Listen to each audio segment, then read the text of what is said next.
I'm joking, you're sadly mistaken. If you think I'm joking, you're sadly mistaken. Think I'm joking, you're sadly mistaken. If you think I'm joking, you're sadly mistaken.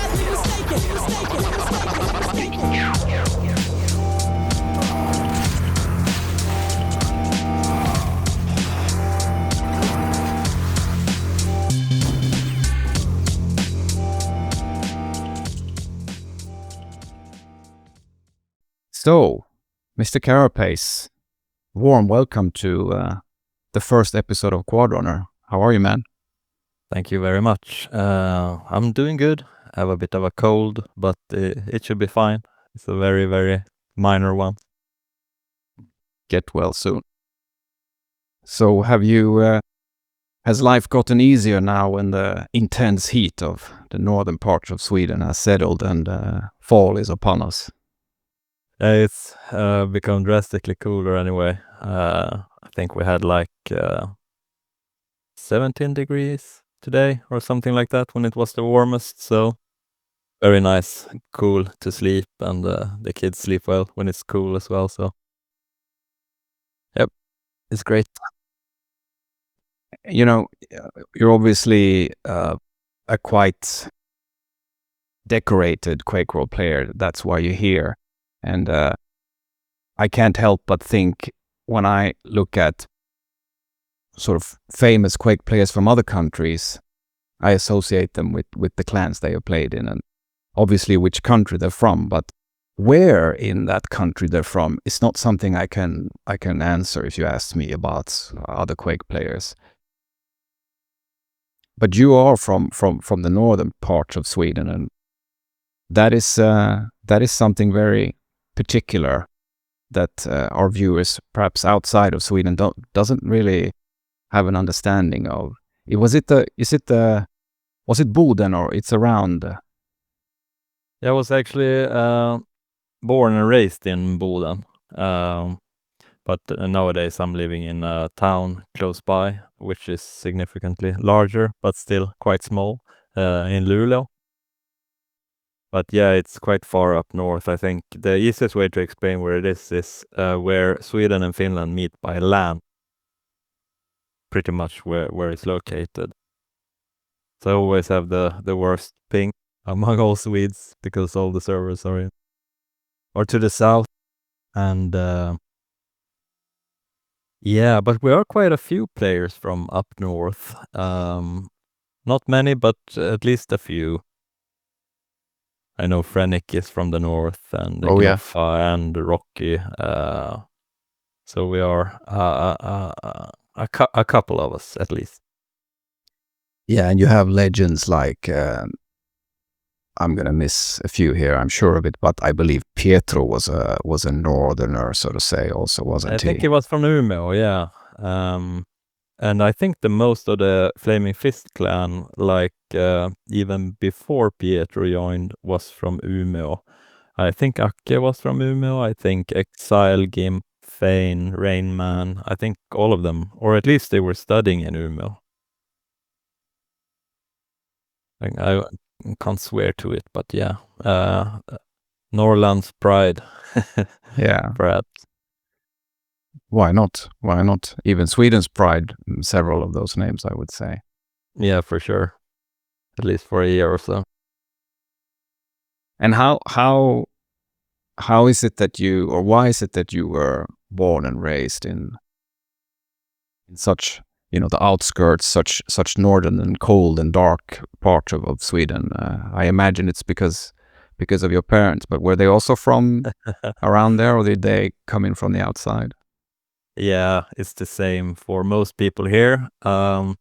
Everyone basically have parents that are from tiny villages, like around the bit larger cities. And it was the same for me. Both my parents are from quite tiny villages from somewhere. But actually, my grandma is from Värmland. But other than that, it doesn't get much more exotic for me. Everyone is from the northern parts of Norrland. So. And how was it as a kid? Did you have siblings also?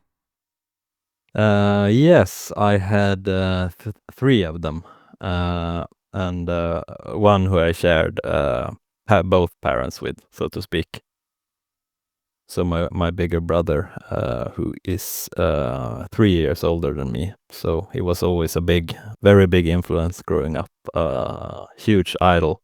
So whenever he was gaming, I was always sitting there watching him play, and it was awesome.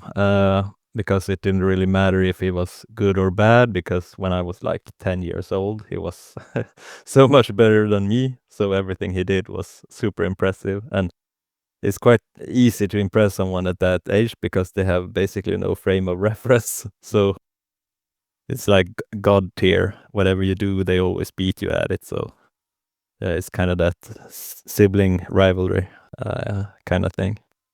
Yeah, yeah, for sure. So 3 years older than you. Yep.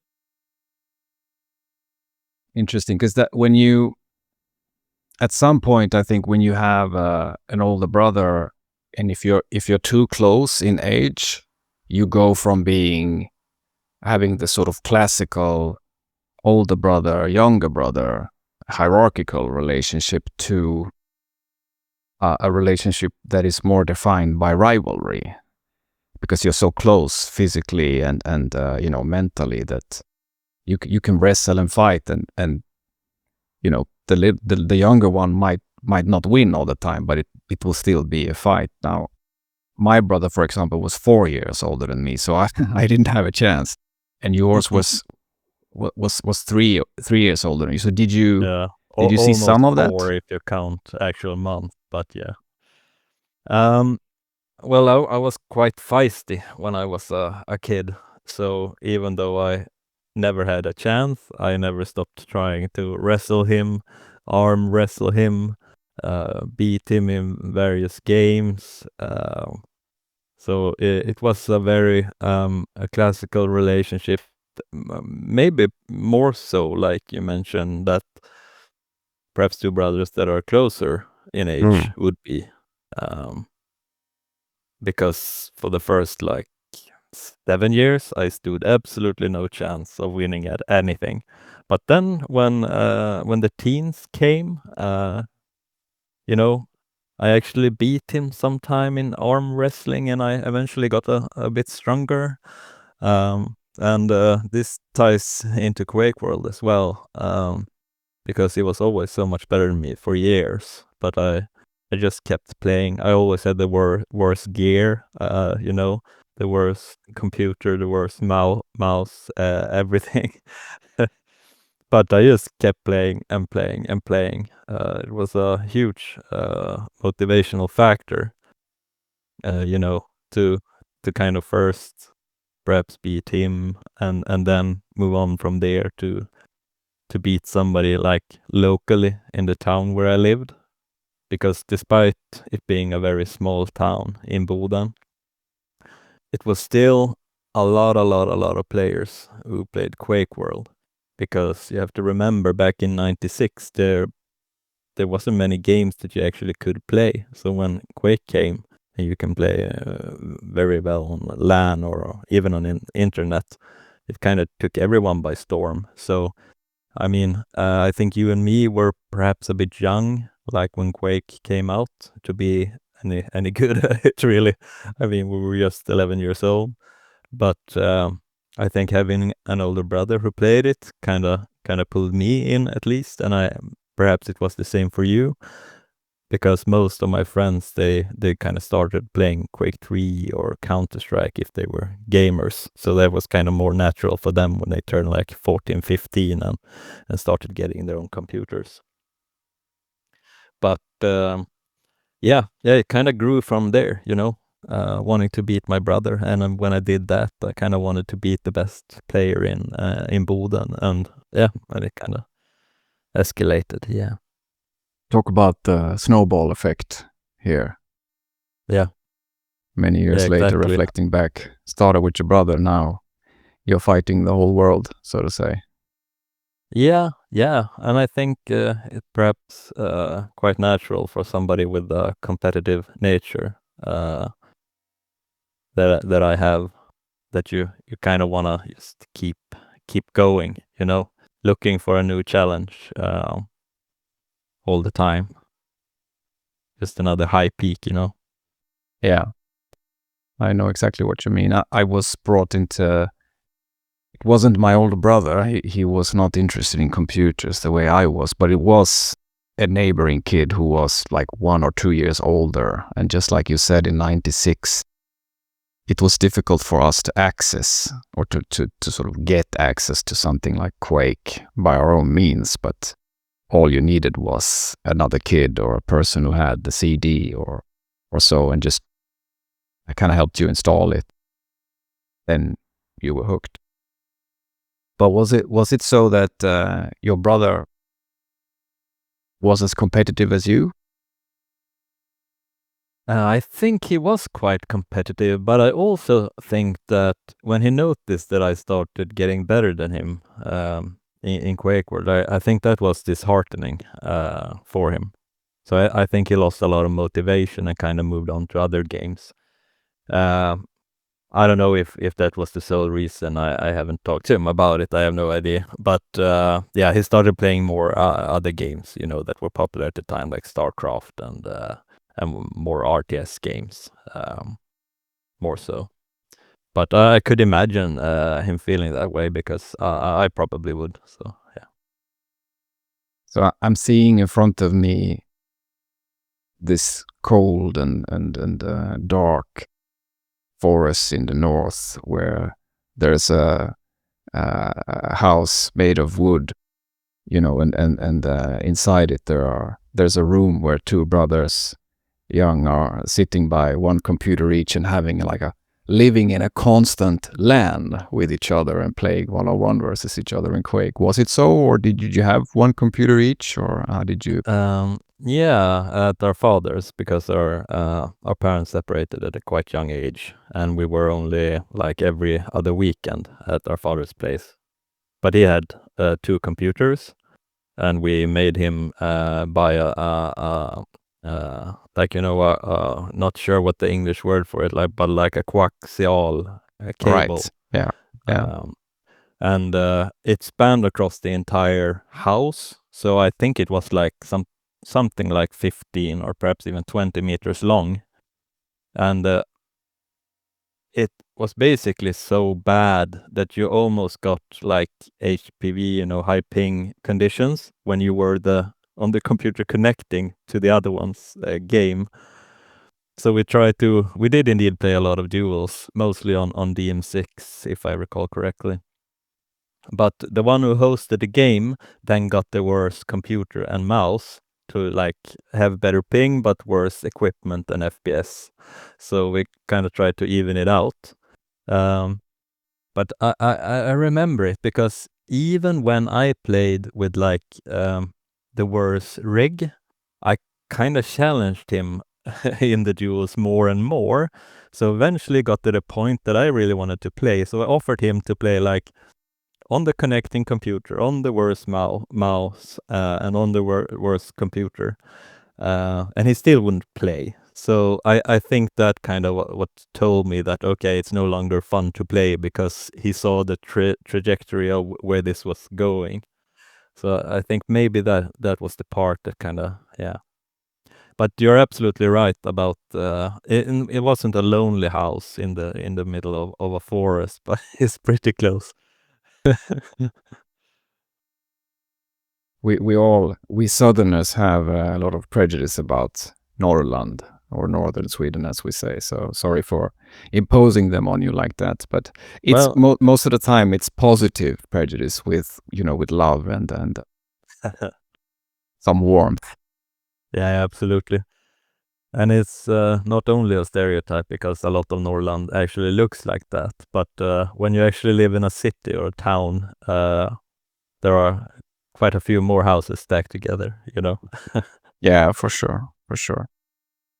Did you, when you beat your brother consistently and recognize that you had to look outside and elsewhere for new challenges, how did you go about that?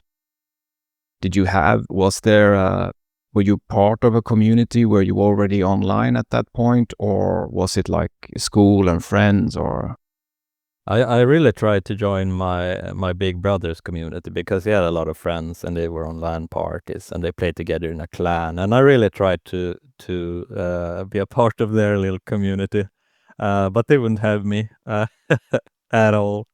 So that was quite sad. So I never really had a community. I mean, I told you I had 3 siblings, so I actually had another brother. And we were all complete computer geeks, so we went to a lot of LAN parties together, and among those LAN parties were QuakeWorld LANs even, or LANs so far back that Quake was basically the only other game you could play, apart from perhaps Brood War. But yeah, I don't think I had a local community like that, as I was so much younger than everyone else. So I kind of just got really, really hooked on QuakeWorld. It was, I thought it was so much fun.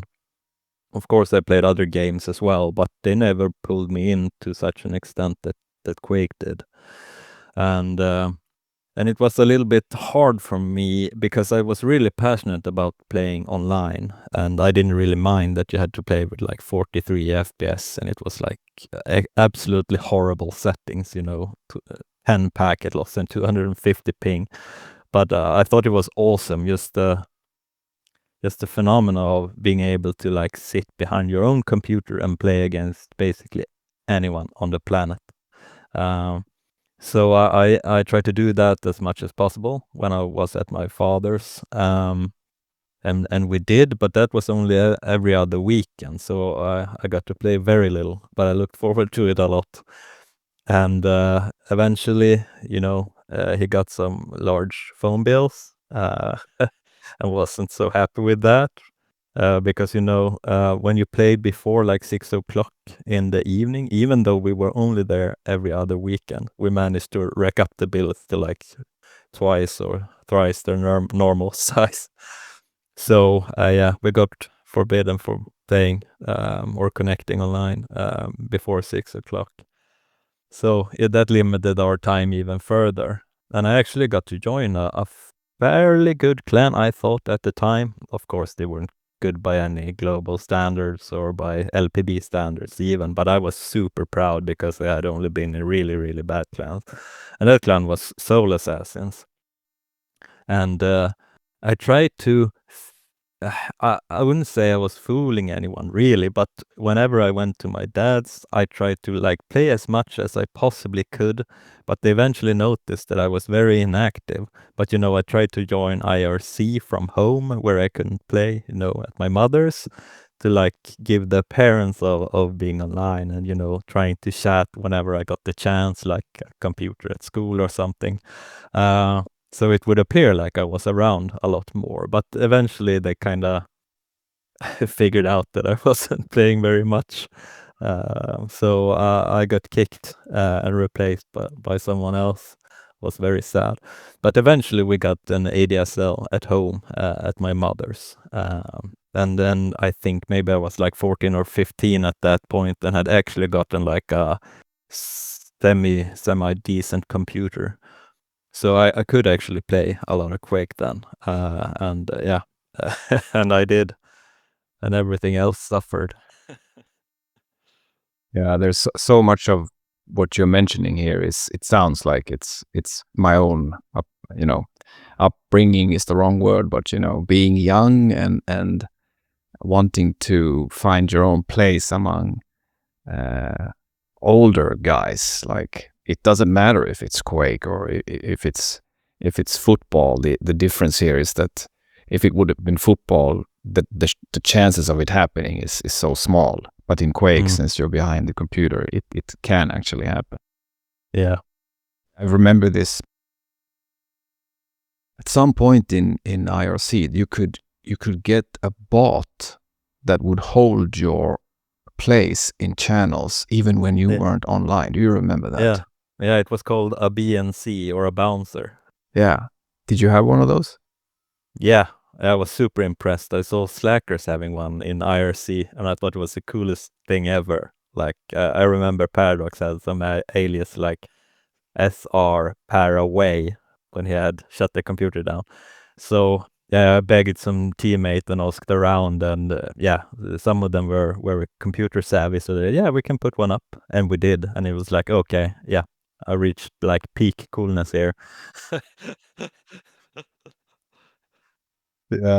I remember when I tried to convince my dad that I needed one of those, pretty much for the exact same reasons that you mentioned, and he was like, "What?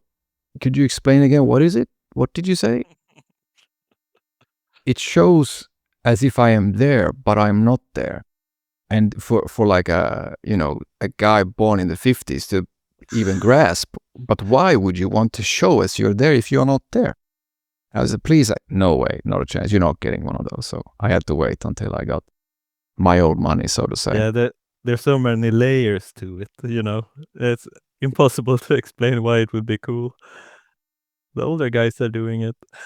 Yeah, exactly. There's this quote, that any sort of new, real improvement in technology, if it's not perceived by the recipients of it as magic, it's not a real new technology. And in some ways, this is a little bit the experience that we had, us sort of 80s kids in the engagement with our parents when it comes to this computer-related stuff.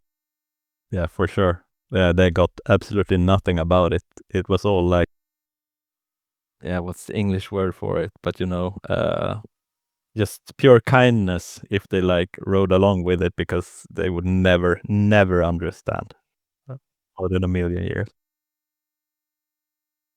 How was that particular aspect then of your sort of upbringing? I mean, you and your brother had two computers to play on, so there was kindness, there was a level of understanding. I mean, you mentioned the phone bills also. Did your parents look at it as something sort of, it couldn't have been banned altogether, otherwise you wouldn't have had those computers, but what was the relationship there, would you say? Yeah, before we got ADSL, it was I mean, it wasn't my dad was always very relaxed about it, so we basically got to do a lot of things that we couldn't do at our mother's, because yeah, there was like one phone bill, and like the roof of the house blew out. So yeah, we didn't dare to do that anymore. So we were very careful, like when we played on the modem. But when ADSL came, we could play a lot. But I think the issue then became like, okay, how much should you focus on gaming? How much should you focus on school? And yeah, constant discussions about it, and like sports. I was playing a lot of floorball at the time. So it was, all these priorities, and shouldn't you be hanging out more with your friends? And it was like, yeah, I am all the time, and they just didn't get it. They couldn't really see the benefits, and I don't really blame them, because yeah, they were from a completely different time. But yeah, I think our generation have kind of realized that, I mean, it's perhaps not healthy to sit behind a computer screen for like your entire life, but there are some factors that are quite positive. I mean, the aspect of competition, the camaraderie, getting friends, it's not super easy for, now that we're older. It's not so easy to go out there and get friends. I mean, having a hobby is a really, really nice shortcut to just getting to know people and hanging out with them, and the social aspects of it. I mean, if you don't have the hobbies, how will you get in contact with people? You just don't go, at least not in Sweden, you don't go to people and like start talking to them and just become friends. It doesn't work like that. But when you have such a hobby like QuakeWorld, it's supernatural, and you make friends with like-minded people. Yeah. Very true. And to add to that list of potential benefits. English, the language for English, to communicate in a context where it actually matters, not trying to mimic, some social interaction during some class in school. With Quake, you had that, you got that, and for us, at a very early age. Yeah, that's super true. I never had any problems like in school with English. I never studied. It just came very natural. And I always said that, and I think with language, it's more about the confidence to speak it more so than it is about, the knowledge of the exactly how to speak it. So you just by speaking it, you kind of gain so much confidence that you continue to speak it. So, and that kind of paved way for eventually becoming really, really proficient at it. So yeah, it was like completely free, getting to know English and communicating and getting to know people from abroad. I mean, how's life in Germany? How are you supposed to know that in any amount of detail when you're like 18 living in Sweden? I mean, or any other country for that matter, but you get exposed to the entire world. So, yeah, very many aspects of it that are super cool. Yeah. I've heard it said, first time I heard it, I was like, what are you talking about? And it wasn't necessarily said about Quake, it was said about World of Warcraft, but I think it's true also for QuakeWorld that without knowing it, we were the first generation that actually learned, got exposed to, learned, and sort of mastered a type of social media. And I don't mean to say that we were on Facebook. Facebook is obviously different than what we did, but IRC, that is the sort of prototype of social media in a way. The chat rooms, the places where you can talk to people that you would never talk to otherwise, and there wasn't maybe so much video and audio going on, but nevertheless a place to network across borders. So yeah, and special generation. And even though it was just simple text on a screen, it was extremely impactful nevertheless. To a young, impressionable mind, I think we kind of, using your imagination, you kind of build up these personas and images. And even though there weren't any sound, you imagine the good Quake players being like super awesome people in every regard. You kind of fill in the gaps. But that perhaps ties into how even more so modern social media affects the youth, because they've really taken that phenomena. If IRC was like the prototype or the predecessor, they've really like worked on it to maximize the dopamine hits and everything, and I can see why that would be an issue for a very young mind, because how many impressions we got from such a simple medium in the end. Yeah, very true. What in some way the technologies and the technologies and kind of games that we were exposed to were not necessarily designed for children either, right?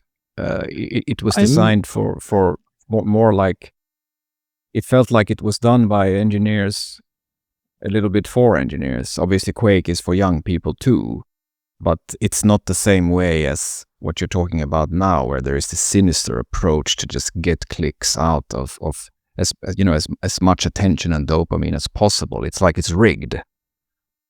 Yeah, I mean, back then it was also new. I'm not sure if the stated design goal of any of it was more than, okay, let's make a chat client. Why? Well, it's nice to be able to have just a program that you can chat in, have contact with other people. It's better than email, better than ICQ and whatever was around back then. And when they made Quake, I'm fairly sure that Carmack stated outright, like you said, he was basically an engineer. He thought of very cool stuff like a 3D engine and just made it. And like, what's more? What's cool? Monsters are cool. Medieval stuff is cool. Weapons are cool. So just run around, shoot everything. Yeah, that's cool. I think that was basically it. So yeah, absolutely nothing sinister about it. Nothing, you know, nothing engineered to make as much money as possible to get enough, get so much screen time as you possibly could. Like none of that. It was just very pure in that sense, very honest.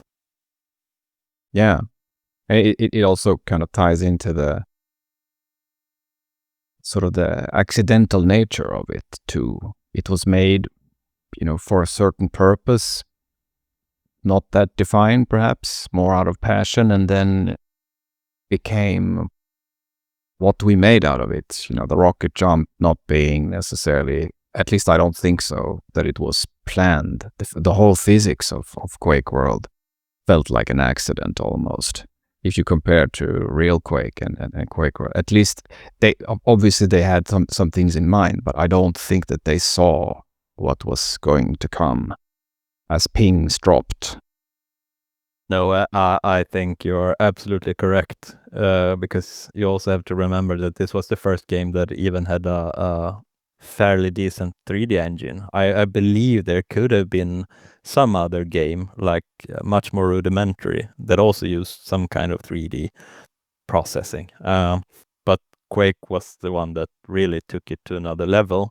And to be able to do that, and also take into account like all the possible bugs that could appear in such a system that was completely new to the entire world, like such a thing as rocket jumping or speed jumping, or just the pure physics. But I also think that that's part of what makes Quake so great, is the pure physics of it. You feel so immersed in the movement. It feels so supernatural and just so fluid, and I think that when you start to try to design a game like the games that came after, like Quake 3, etc., then they had like a design goal. Like then they made the speed jump and you could only basically go in one direction, so it would be easy and accessible.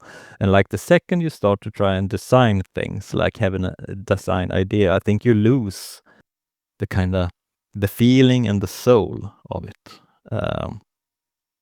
Yeah, very true. It makes me think of,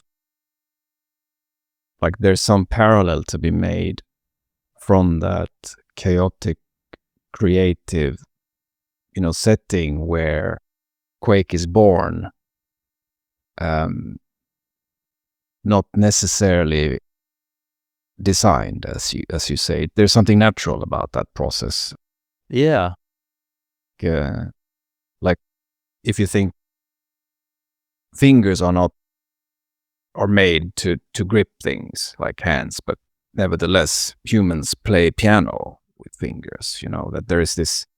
I'm not saying God did or did not make fingers, but evolution at least produced fingers, right? And they can be used to do so wonderful things. And modern games don't really have that. No, they don't have that level of freedom, that level that sparks creativity in others, really. I think I can think of two examples of games who got this completely right. First is Warcraft 3, that and even StarCraft before that had this custom map thing where you could like take the game, just create your own maps within the game, and like just go bananas. You do whatever. And the creativity really, really sparked. And that's where Dota came from just Ice Frog sitting in Warcraft 3 map editor and just, wouldn't this be cool if everything was a hero? And then you just fought creeps, and you didn't have to bother with all the micro. You could just control one hero. Wouldn't this be cool? And yeah. And the next example is probably Minecraft. Yeah. Well, was it like one or two dudes at Mojang Studios who made this game? And Swedes. yeah, indeed. And also, like, They just thought, yeah, wouldn't this be a cool idea? And then just did it, and then it kind of exploded with everyone like adding their own. Schools wanted it for education, like how do you make steel? Yes, you use these blocks and combine them in this way, and like full creative mode, and yeah, obviously a huge success. And I think it builds on kind of the same principle of just having a really cool idea, but then like more so sparking interest in people to do their own thing with it. Yeah, and I might be wrong here, but like World of Warcraft is also part of that paradigm, I think. I'm not sure now, but you just mentioned the sort of thought process here about, hey, what if there could be a hero instead of a whole sort of base? I'm not sure if those mods come before World of Warcraft comes, or if Blizzard had that idea beforehand. I know there was quite a few MMORPGs back then. Right. There was some Star Wars. So I believe there was a genre. Yeah, for of sure. There similar were games. Ultima Online, and there were other games too. Yeah, indeed. Very, very true. So I just want to harken back a bit to, you mentioned floorball. How did Carapace, what was the difference, if any, in the way you held the floorball stick versus you held how you held the rocket launcher? Well, obviously, physically, quite huge difference in how engaged you are with your body, but like mentally, I don't think it was that large of a difference, really. I mean, both were team games. You had to like get along with other people. You had to like work together. And yeah, so I think there was actually a lot of similarities between the two. And very sure. very fast, like in their particular genres. Let's say if Quake is, the obviously in the shooter genre, and then floorball is, I don't know what to call it, but it's hockey, it's what we call bandy in Sweden, and then there's floorball, and floorball is the fastest by far. It must be, in the way that it turns and it goes back and forth. Yeah, very fast and very action-packed, and I know a lot of people have opinions about how action-packed floorball is. They don't allow for as much physical contact as perhaps football or hockey does, but it's still a very physical sport. I mean, oh yeah, full contact. You just have to fight for the ball more so than you can fight with your stick or just fight other players in general. Yeah. So yeah, completely agree. There were a lot of similarities. And did you compete in floorball in any kind of serious way, like outside school, playing a team? I was like halfway decent, perhaps, in floorball. I made the regional team when I was 18, like up here in the northern regional team, which wasn't very competitive. So I wouldn't say that I was that good. Perhaps not the worst, but far from good. Not much to brag about, anyway.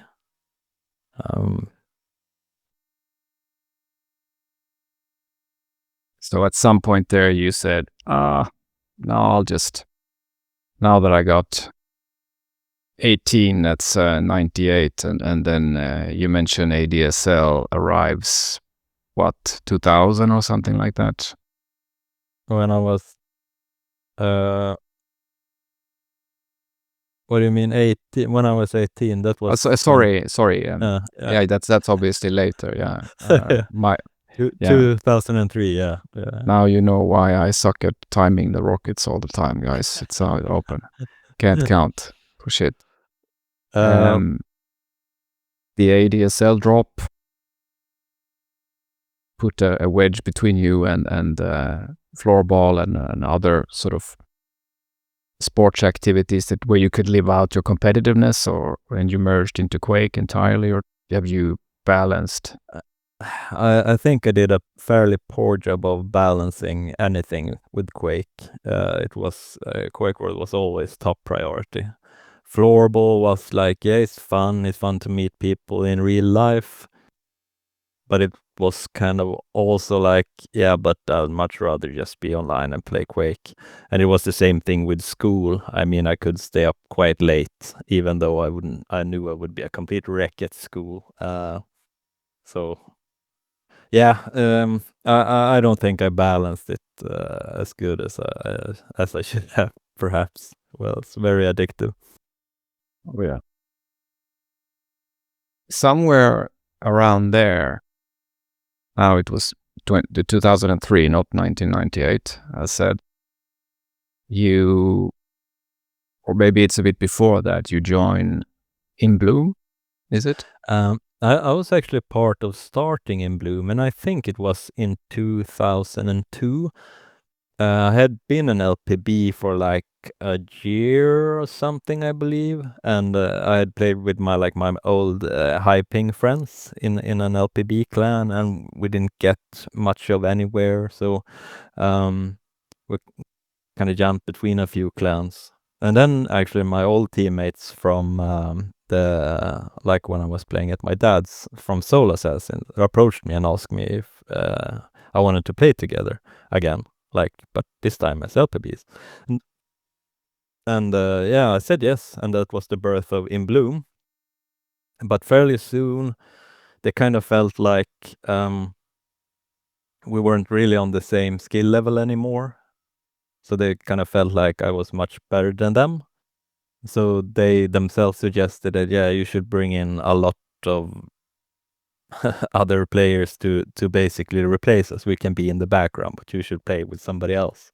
So that sparked a recruiting process. And my goal was always to play like in Division 1 and finish the ladder, first you play in Division 1, then you make it to playoffs, and then perhaps you make it to the quarterfinal, etc. And we actually never made it to any playoffs in Bloom, because I was quite fatigued after, recruiting an entire team, people leaving, people joining, and then I think it was NQR, not NQR in 2002 that we made it to ninth place. So we barely missed the playoffs, which was kind of the goal. And then I was approached by Hellfire, and I think they were ending up in place 2 or 3 quite regularly during those times. And it was okay, here's a ready-made team. I don't have to do everything anymore, fixing prags, fixing matches. And it was okay, vacation, and they are already at the point where I want to be. So I joined them. But soon after, I think we participated in a Kenya tournament or something at the time. And then the entire Division 1 team disbanded. So I played the next season in their Division 2 team. Me and Mutilator wanted to continue to play, so we signed up for that in the coming season. But that's kind of where I lost a lot of motivation, when you kind of work so hard for so long, at least when you're that young, it feels like that. And all of a sudden you're back to kind of square one again. And that's also by the time that Warcraft or World of Warcraft came out. So yeah, the pull factor became just too strong. So I took a break then from QuakeWorld for a couple of years, until I think in 2006 I kind of grew tired of World of Warcraft and well, I wonder what's Quake about these days. So I joined up with a team called Dead Rabbits for a season, who was also playing in Division 1. But it didn't really kind of stick with me at that point. I'm not really sure why, but I kind of went back to World of Warcraft. Perhaps it was more fun or some expansion coming out. I can't really remember. So I kind of dabbled in that, and I started university studies as well. And I remember playing a lot of World of Warcraft at that point. You hear about my priorities. But it was actually not until 2011 where I really I was completely finished with World of Warcraft, when every expansion came out, and it felt like the new one was slightly worse than the last one, so it kind of had played out its role for me in my life. And so I thought, which game should I play then? And naturally, the natural conclusion was QuakeWorld. So I came back in 2011 to see where the scene was at, and at that point there was quite a few clans still playing. So I just tried to join any team, and I figured my skill level had probably dropped a bit, so I was looking for some Division 2 team to perhaps play with, who were looking for players. And the Polish team Magnum 44 was recruiting, and for some reason Loktar, who most people know, also joined Magnum 44 at that point. So it was me, him, and a couple of Polish players, and I think some Finnish player. Yeah. Anyway, and I think it was because of that we didn't place very well. I think we made it to the playoffs, but we didn't reach much further. And I think I did okay, but it was enough so that Suddendeath would notice me. Perhaps, being friends with Loktar, they looked at his games and noticed me. I don't know, really. And I got some other offers as well. But yeah, Suddendeath was by far the most appealing one. So I jumped on that ship, and yeah, that's Rest where I am is history, today. so to say. That's to say, yeah. During this process, obviously when Suddendeath at that time was a respectable clan. Today it's an institution almost, as time has flown. And obviously then you must have felt that was a strong indication that, hey, I'm pretty good at this game. But during the process before that, when did you realize that those dreams of yours, to play Div 1, to make the playoffs and maybe win the quarterfinal or the whatever game it was to go on, that this is I'm actually gonna be able to do that?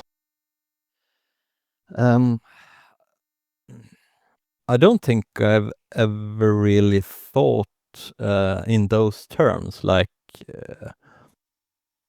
being super convinced that I'm going to make it or not.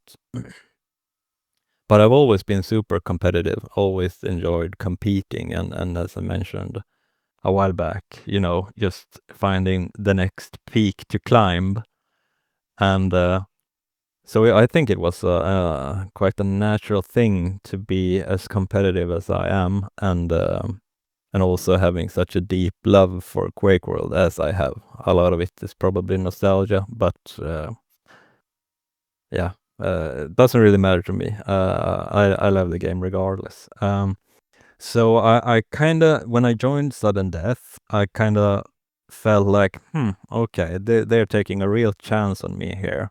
So I really want to prove myself. I really want to become the best player that I can, because I knew Suddendeath had placed second and third in a lot of tournaments. So I was kind of like, okay, I really don't want to be the anchor in the team. I don't want to be the guy that pulls us down from that. I was really hell-bent on being the guy that kind of pulled us up instead.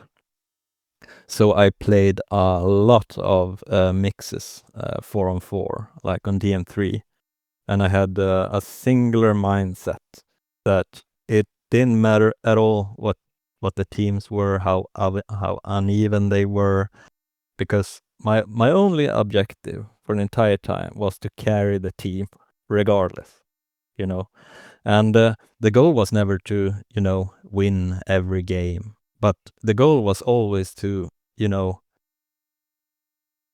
no matter how bleak it looked, we were down by 200 frags on the M2, I would still play as if I had a chance, and just applying that mentality to always doing your best, always trying, to push it, play aggressive, play hard, do perhaps not reckless things in the game, but never show the opponents any respect. Always just go for it. Don't be afraid. That kind of spirit. And I kept that up for quite some time, and it really, and I don't know if it was the mixes or just the mentality of it all, like kind of hard coding yourself to be a certain way, but I think that kind of primed me to always have that mindset when I'm playing. That it's basically win or go home, or if not that, it's always do your absolute best, regardless of how it feels or how it looks or any of that. Just going guns blazing, basically. I hear you say these words, and these flashes of playing against you are appearing in my mind. Does it resonate? Yeah, it really resonates. It makes sense. The dots are connecting here. Yeah. How did you then deal with defeat? I had no real issue with defeat.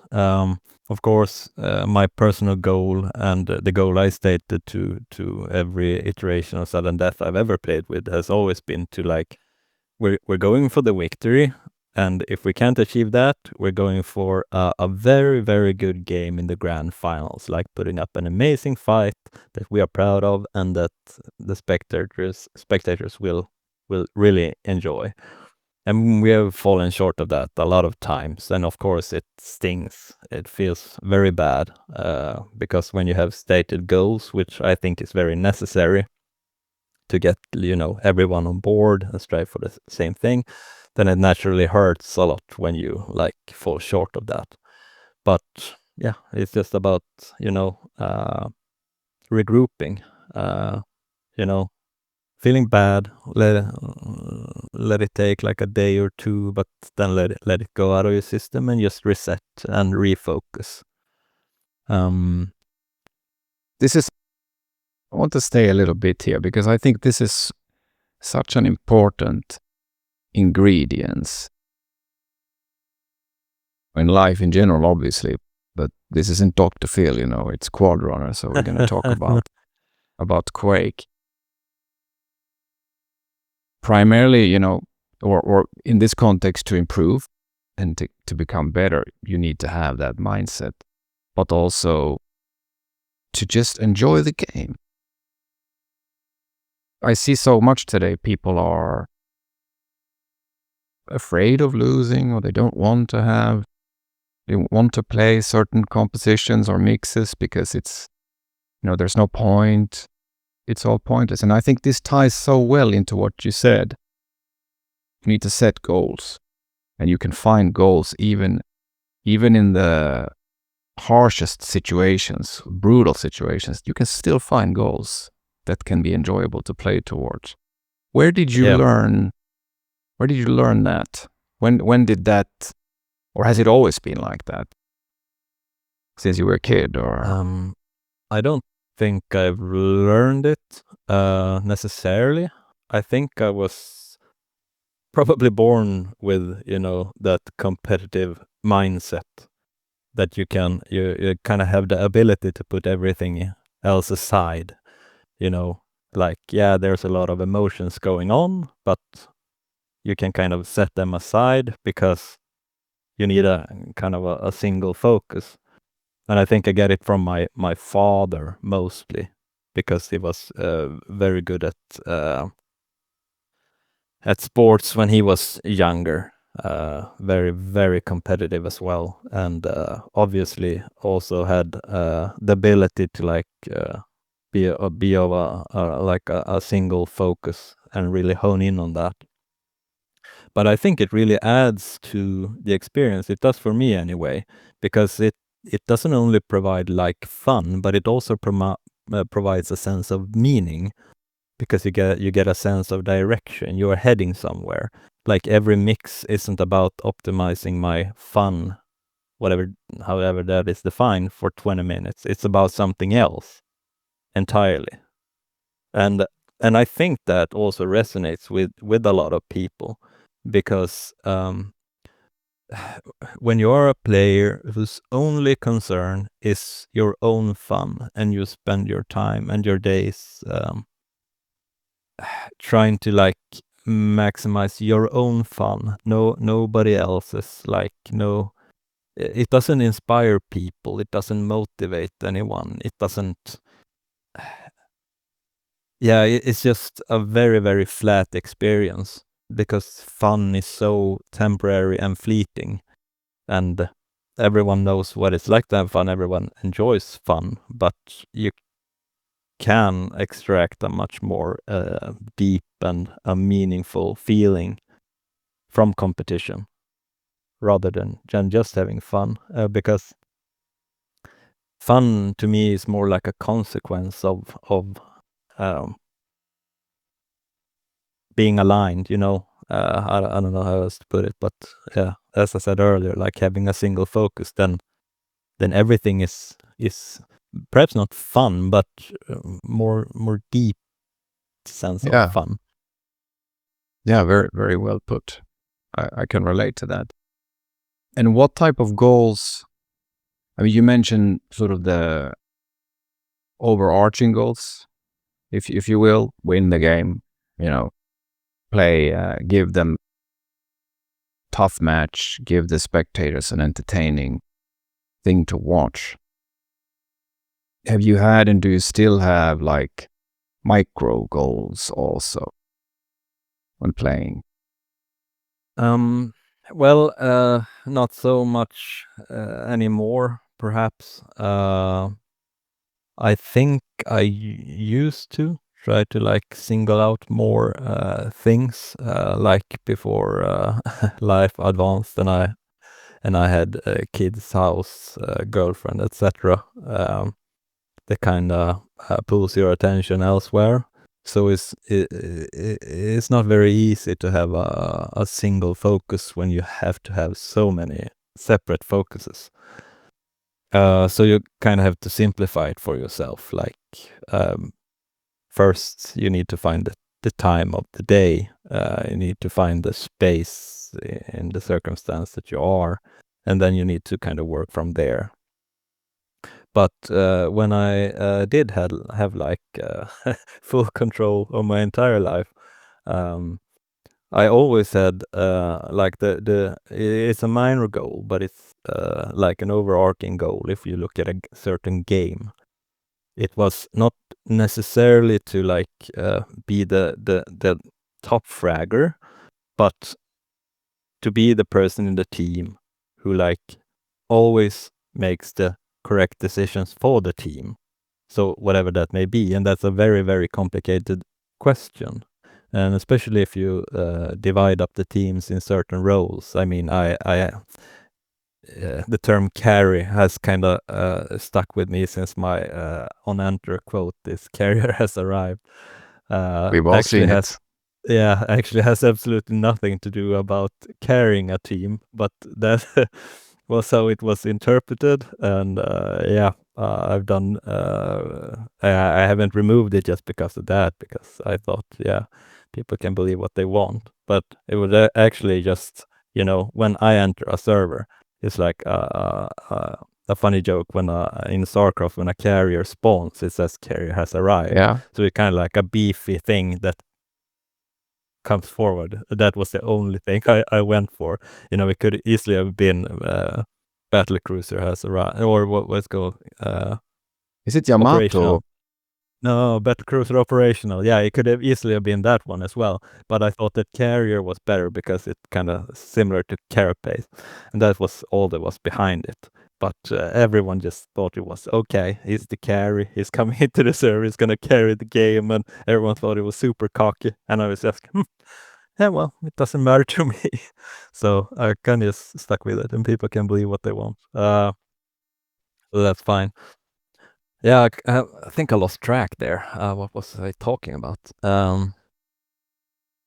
Yeah, what were we talking about? We were talking about the major and minor goals within right, the game. right.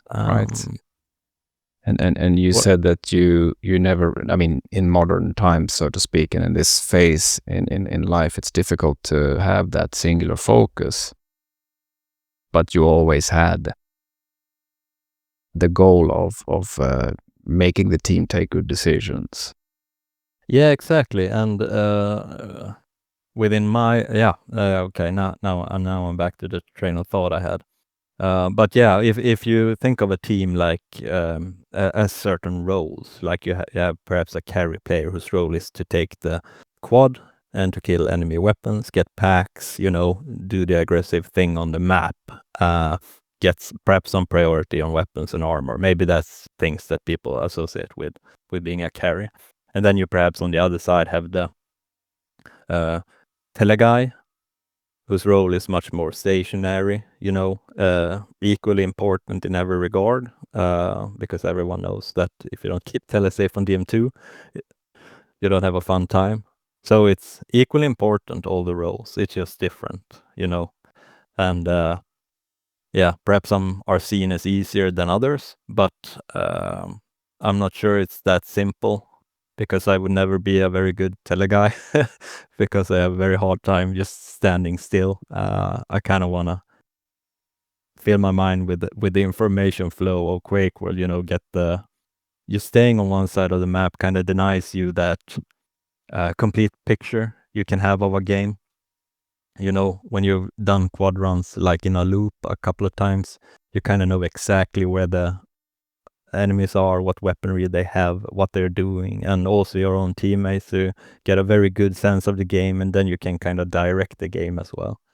So I believe it's just different, because the tele guy wouldn't have nearly as much detailed information, and there's no way to really relay this information to him either. So he plays from like a much more difficult situation, even though when you look at it, it looks very simple. Doing it well is quite hard. So there's no real value judgment there. So I very often just stood at telecamping when I was the only rocket launcher and stuff like that. So it's kind of things like that my goals have been in the game, to just always try to do the best team play decisions I could. Yeah. To me, it sounds, when you describe what your ideal state of sort of mind is, and what it is that you want to do on the map, it sounds like you're looking for the next peak to climb also inside the game, in the map almost, and that's why it's not in your nature to stand stationary, even though you can do it, but you want to go check what's going on over there. Do they have someone in back room? Can I flush them out?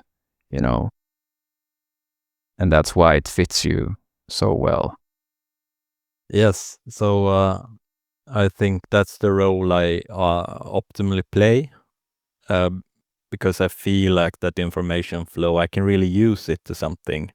Like, I rarely get surprised on maps, because I can normally patch it together quite well in my mind, like how the entire map looks, by just perhaps by virtue of having played so many times, that you get this sense, like regardless of a map, like you kind of build up some probabilities of what will happen in any situation, depending on like how long have you had a rocket launcher, how much noise has the enemy made, what's the likelihood that they will be doing this and that, and what's the likelihood that your teammates will be around to help you. And you kind of like, you patch together probabilities, so that kind of informs like very, very tiny things, like how you angle yourself, like which directions you look at a certain timing. And I think I do very well in those kinds of situations. So that's why I think it fits me so well to be just out on the map and running. So if my team can facilitate that, I think we're in a good spot, because then I feel like I'm doing the correct thing. Very interesting. I do want to move on to, or rather resume to where you were around 2013, as there's somewhat of a peak that is about to happen there that I would like to talk about. But there are two things that I would want to raise before that. And one is basically the question, who was the most important player for you up until 2013? And I mean that as it can be someone whose demos you studied a lot. And it can also be, it's not an either or situation here, obviously, but someone who saw something in you when maybe you didn't, or gave you the chance, or helped, kind of coached you or mentored you in some way. Well, I think that it sounds like you're asking one question, but there's actually a few different ways I want to answer it. So I kind of want to divide it up. Like the player as had the biggest influence on me by far is probably Flaming Fist's Pietro. Because when I watched him play, and speed jumping or bunny jumping was very new at the time, and it seemed to me like that was all he did. And he just jumped around, got a rocket launcher somewhere, picked up a quad, and just demolished the best teams in the world at the time. Like, it wasn't even close, and he made it look so easy. And it was like, how is this even possible? And I just looked at his demos. I was never analyzing them, unfortunately, to actually learn what was going on. I just watched them in complete awe, like, oh, I want to be the guy that does that someday, making it look so incredibly easy. Like, it was just baffling to me, because I couldn't even come close at that time. I was so far off that, so that was a huge inspiration to me. Before that, it was probably some of the Clan 9 guys. You couldn't really get demos as much as you wanted. You didn't know where to find them. They weren't recorded. You were on the wrong client, and you didn't understand why the demo didn't work. So it was not as accessible as it was with the Flaming Fist demos. They had it on their homepage, and it was like in Gizmo format or in regular format, super easy to achieve. But and other than that, I think that it's very important to have like rivals, and I've always considered Milton to be one of those, because he has always been like super good. He is always, or not always, back in 2003, I think maybe we were perhaps too young to be that good, but kind of when I stopped playing, he really rose to fame in Satanic Slaughter Clan and getting drafted into TVS. So when I came back and watched him play, it was kind of the same feeling that I had watched Pietro. It's kind of like magic. Like, how is this possible? How does he make it look so easy to do? To like defeat opponents that I could never have a chance against, So, but I kind of applied more of an analytical mind to it when I watched Milton play rather than when I watched Pietro play. And I've noticed a lot about Milton's mentality, that he takes the game extremely seriously. He gives the devil his dues, so to speak. And it's amazing to have someone of that caliber, that you can never really grow lazy, It's always like, you really need to be on your toes. You really need to perform your very best to be able to have a chance, And I'm saying Milton because he's a singular player. It's an easy example to take, but you've also had like Slackers as a team that have always been like the nemesis of Suddendeath over the years. I love the word. I love the wording here that it's the nemesis. You know, we went from rivals to the nemesis, and this is getting juicy. I think it's important to have those. You know, you have something to strive for, a reason to keep sharp, and I'm fairly sure it's the same for most people. Like, I believe it's quite common that when people grow like too dominant in something, that they kind of grow a little bit lazy, perhaps a little bit complacent. And I think it's super important that you have someone breathing down your neck, or someone that always drives you to perform your best. Because if you're not, then you don't really feel deserving of winning. I mean, defeating the Viper squad in a grand finals is like so much more rewarding than defeating most other teams in a grand final. And for sure. And I think, it's the only time where you can really show how well you play as well, because they won't let you get away with any mistakes. So it kind of puts a little checkbox on your performance in a sense that you don't really get otherwise. So I think it's very important for a lot of reasons to have a team or a player like that.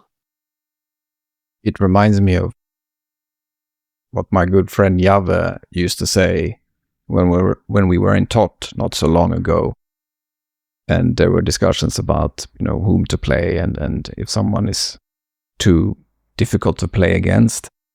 And he said something along the lines of, I would rather kill Milton once than spawn frag unreasonably. A team that is unreasonably much lower skilled than we are. Yeah. And I think there's something to that. Yeah, I think I think it's because that's the only time where you are shown your progress. Like, if you beat a team that you would beat normally, you don't get much information. After like 5 minutes of you completely dominating the map, you stop trying, you get bored. A lot of things happen during the game. So whatever the score ends up being, even if it's 500-0, it doesn't really mean that you played exceptionally well or that you've done a lot better than if you won by 450. I mean, so the only time that you really get that receipt is when you actually like try yourself against someone better. And it doesn't have to be like the very best, but at least somebody who's better, that you can really measure your performance against, that you keep trying for the 20 minutes your best. And then when you notice at the end that it felt really good, and it also serves the purpose of showing yourself that it's possible. Because, I mean, there has to be something before you start believing. I mean, you have to be shown that something is possible before you start believing that it actually is. Yeah, a glimpse into what could be. Exactly. You kind of need to plant that before your mind can like imagine and start expanding on it. And so I think he has a very, very valid point in saying that. It's a very good example. And I mean, you said that Milton gives the devil his due. And since just a week back, I can tell you he gives his teammates the whip also. I think that Wimpe has told me that a few times as well. But some people tell me that Wimpe isn't trustworthy either, so I don't know what to make of it. Yeah, I don't know yet. It's true in, you know, you want to sharpen your sword against this sword that you swing it at, or that swings it at you, but also that you want to sharpen it with your teammates that have the same mentality as you as well. As that is where you, at least coming back to what you said earlier about meaning. It's a team game, you're together, and you can play for fun, yes. How long will it last, and what will it really give you if that's your objective? But if you're on a journey together to improve and maybe to win a certain tournament or against someone, and you're trying to get there together, there's not much that beats that. No, that's completely true. And I thought of another way to put it. It's that fun ends eventually. Yeah. You know, it's like it's a finite amount of time where you can have fun. But when you drive towards something such as goals, it kind of not fun, but it's a feeling that sustains you over much larger periods of time. Yeah, and as you say, it's an ideal space to be when you're also aligned with your teammates. That you drive toward a common goal.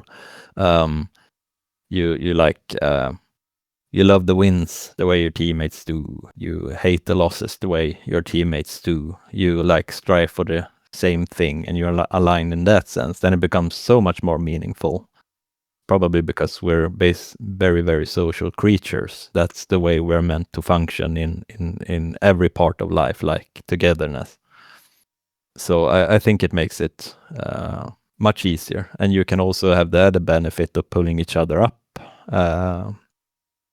when they're down. Like easy example is when you're going to the gym.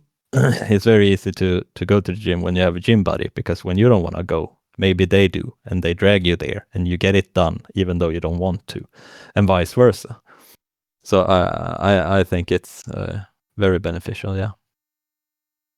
Is there someone, I mean, you mentioned Pietro as the sort of a more mystical figure, if you know what I mean. There's such a big distance in age, in sort of the time when he's on his peak and when you were in yours.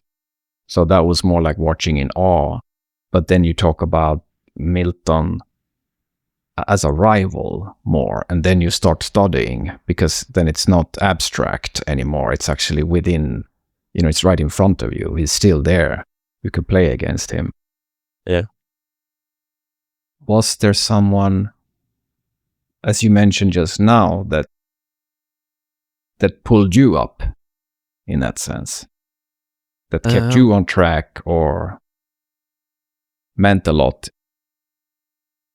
Did you have a Quake gym buddy? Now it sounds almost ridiculous, but you know what I mean. I mean, of sorts. I don't think I've been mentored in that way, but I think, of course, like BPS has been with me since like since I joined Suddendeath.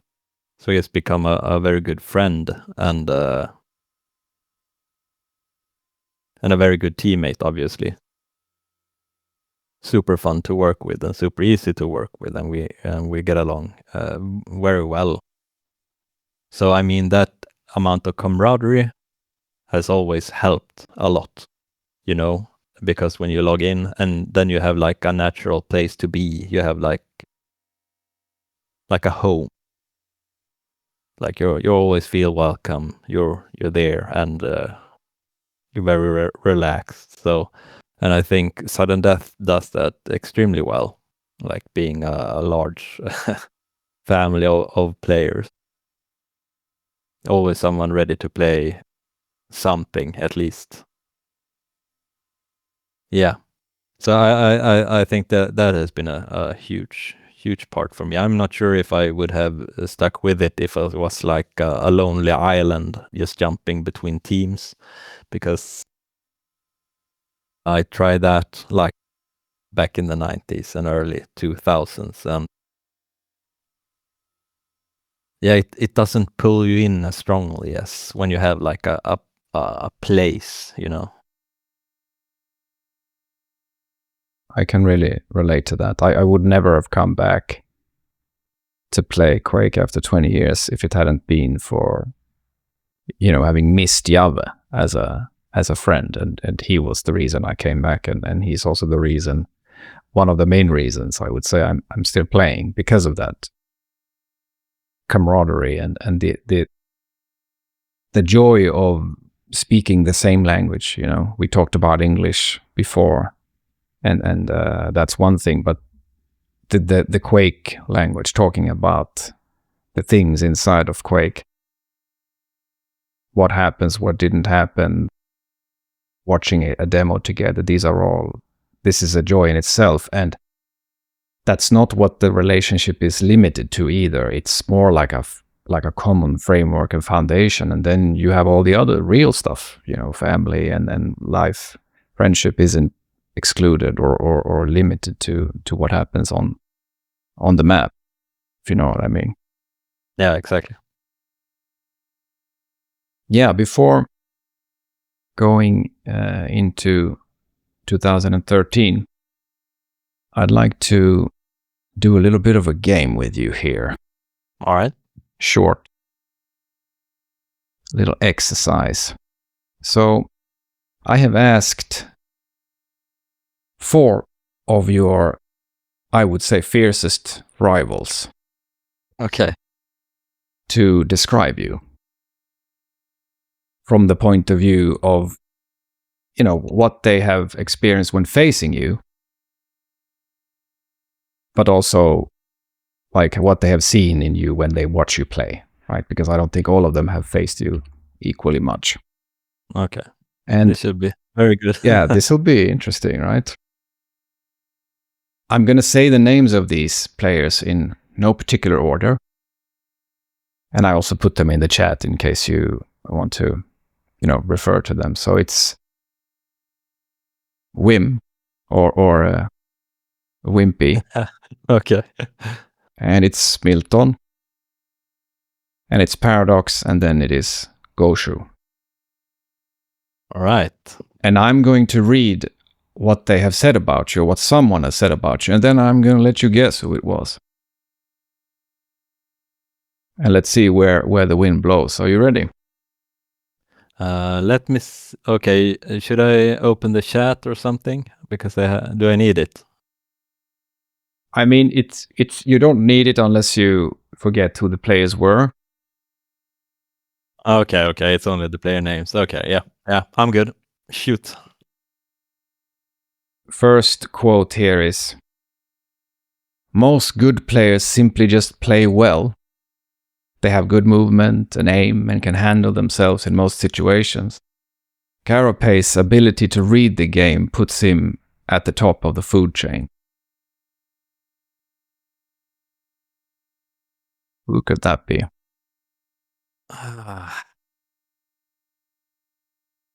That is super difficult. Yeah, it is. Oof. I mean, I tried to think about each player's personality and who would say such a thing. Could you read the quote again? I think you got the hardest one first, if it's any consolation. Okay, yeah. Most good players simply just play well. They have good movement and aim and can handle themselves in most situations. But Carapace's ability to read the game puts him at the top of the food chain. Does it sound like Wim, Milton, Paradox, or Gosciu? No, it doesn't. I think I'm gonna go with Gosciu. Okay. Okay, that is wrong, my friend. Okay. And to make this a little bit easier, I'll reveal who it was as we go, because otherwise you will have.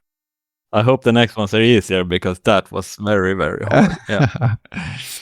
It was Paradox who said that one. Yeah, that would have been my second guess, but yeah, far from sure. Yeah.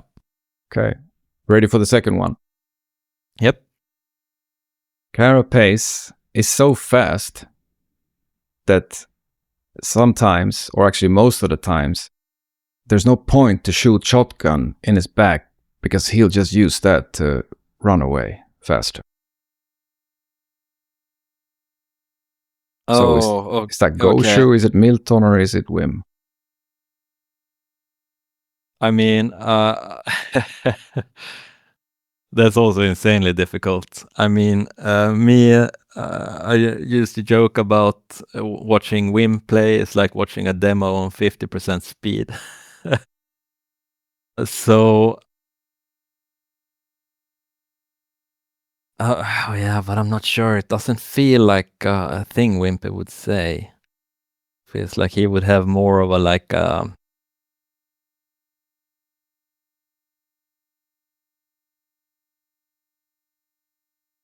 Okay, now I'm gonna go with Gosciu. Okay. No, yeah, okay. No, this one was Wim actually, so you were Oh, onto it something was. there. Yeah, Okay. yeah.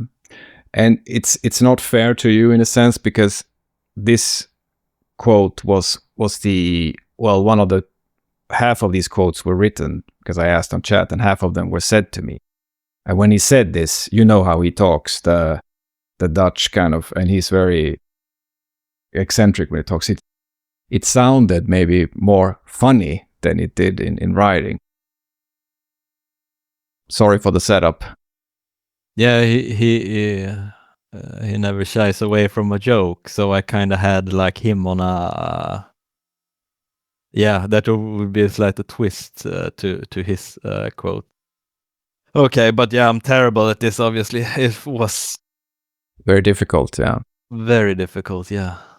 Well, I had to do something not to just grease you up here, since I know you're from Norrland, and doing that is sort of bad manners. You had to gamify the greasification here. Yeah. But okay, 50-50 chance now. So you have Milton and Gosciu left, Okay. and the first or the third quote here is his ability to switch between targets and the way he plays with very high confidence, never shying away from a fight. He's head of the spear, taking fights and winning them. Oh my God. I mean, I don't feel like these quotes are very, personal or like, in tune with the character of these people that at least I feel like I know them slightly. Yeah. But yeah, I thought I would be a lot better at this than I actually am. Okay, I'm gonna go with Milton then, because I've guessed Nice. Gosciu so many times and it's always wrong. It's correct. So that'll give you. And actually, I know it was 50-50 at this point, but had you read me that quote from the beginning, I think I could have sniffed out Milton as well. Because that's generally how I feel when I play him. So it resonated with me and Milton, yeah. So you feel like he is the sort of never shying away from a fight, or is it that you feel that you're doing that when you're playing against him? Or no, I feel like he is exactly right. Like that's what I feel like I'm doing when I'm playing him. Right. So it makes a lot of sense that he would feel like I play that with a lot of confidence against him. Because I think that Milton also feels like when he plays a lot of people that they perhaps shut down or doesn't play to their best or become too nervous or something. So Yeah. I think that he would notice such a thing. And I think he would also say that about Reppie perhaps, because he's always like one of these players that always goes in guns blazing, and you get almost taken by surprise by the lack of respect. Like, does he think he can win this almost? And then he does. When you get that sense. Yeah. Very true. Interesting how you said you were bad at this, but you had quite a deep level of analysis there. And you will know who this was from anyway, but obviously I'm going to read it to you. So Gosciu said that Carapace is a fundamental focused player. You will meet him only in situations where he's at a clear advantage. He won't do anything fancy, but he is sure damn effective in the places he decides to go. Very well put. Yeah. I think this one is I've played you. I mean, it's not 100 times, obviously, but I have played enough games against you to be able to have a sensation. And I think Gosciu's explanation is the one that resonates the most with me. Maybe not the fancy stuff, because it's difficult for me to see. You have to really see from someone's POV if you're really going to spot all the fancy stuff with movements and stuff like that. But that you're always on top in a situation, and people talk about luck, but it's not luck. It's the decision to go into those situations. Yeah, and I think he really hits nail on the head because I think the essence in his quote, if you will, is like the focus on efficiency. You know, the focus on picking the right fights, you know, the focus on trying to survive and being really efficient rather than perhaps trying to do the most flashy things, being wasteful, so to speak. So yeah, I think he's onto something, Gosciu, because that's kind of how I view my own game. Or at least what I strive for when I play. Like, things just start clicking in the game. I die less. The opponents die more. I get more resources, like I'm in tune with the game. The right timings of items, the right timings of attacks, the right amount of surprises, and yeah. Interesting. Well put, and from someone who's so fresh at the game as well as Gosciu. Yeah. We kind of have to extrapolate here that given his trajectory in such a relatively short time, I think we can safely say that Gosciu is also studying the demos of his rivals, just like you described here earlier. I think he's a very dedicated player, and I think he's a hard worker, and I think he's quite bright. I mean, he's intelligent and obviously extremely talented. What he lacks is obviously the experience. I mean, we have almost 30 years on him. We have played Quake for far longer than he's been alive. So it's a bit unfair in that sense. But yeah, the rate at which he is improving, and on like the Kenya maps where we don't have that much of an advantage, it really shines through. But I would say that he is quite a flashy player, because he does a lot of flashy stuff, sometimes at the cost of some efficiency, but it's very fun to watch. So, you know, kind of, you know, Loktar-esque, just trying to do that little extra thing. But I think also that's just so much fun in QuakeWorld, that you actually can delineate between a player who's playing efficiently, like it can be a beautiful thing to watch just from a technical point of view, and then you have the flashy players that will like convince any person who knows anything about FPS that this looks super cool and super fun. You know, skating backwards and sliding and doing all kinds of stuff, and just, yeah. The skill ceiling is so high in QuakeWorld, and I think that he really enjoys that, like from a very technical point of view. But I think, like, now we talk a lot about Gosciu, but I think that Milton is a very different player to Gosciu, because I think Milton enjoys the efficient, you know, like, what's the best thing to do from this spawn when the entire, you know, when the other spawns on the map are like, we get team rocket launcher, we don't. We get team yellow, we don't. What should I do in this?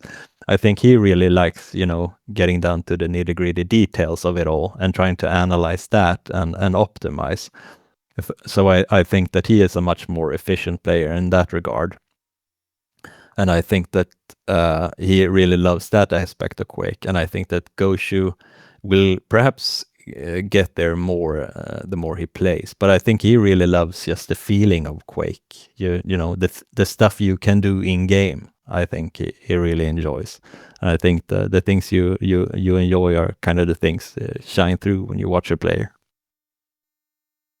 Yeah, and maybe I'm overstepping here, but just to kind of add to what you said about him being efficient and about the details, Milton, that is about spawns and what should be done. There was a situation here after a prec where the Schloss spawns was discussed in the BB Discord, and I was asking questions, and then I wrote to him that, bro, if I didn't have all the work that I have, like in private life and the family and the podcast, I would probably be doing flowcharts right now. And then I wrote this smiley. 20 minutes later, there was a 40 nodes flowchart that outlined what each spawn on Schloss should do. And I was like, did you have this? No. It was put there, with lines, where to go, what to do, 2 options, which one. I mean, it's really something. Yeah, that's dedication. Really, really fascinating and fun to see. I more resonate with your life than that. Yeah, if I had the time, it would be great, Yeah. But hey, Kara, we should get back to 2013. You joined Suddendeath. You really don't want to be the 2011. Sorry, 2011. Yeah. And you decide not to ever be the sort of anchor player and always to carry yourself and the team as well. And yeah, we're coming up to that first big. I mean, you mentioned that Suddendeath was a clan that I think up until, well, around that time, always ended up rather high but didn't win. Is that correct? Yeah. I'm not sure. I can't remember now, but I'm fairly sure that we ended up on like 4th and 3rd spots in most tournaments. I think we were always quite a way behind TVS and Slackers for a couple of years. Yeah, if I recall correctly. And then, obviously sooner or later that changes, right? And we're kind of so looking into the future in the past of that NQR tournament, or NQR season rather, in 2013. But what happens when you join then this clan that is sort of the constant third, if you will?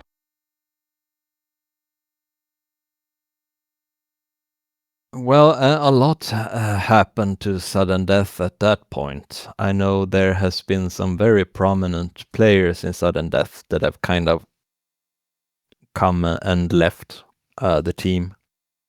So I know that Reppie and Racer were quite frequent in Suddendeath, and then for a while they called themselves like Star Alliance, and then they went back to Suddendeath. And I know that Mave also played in Suddendeath and was also a great Form 4 player.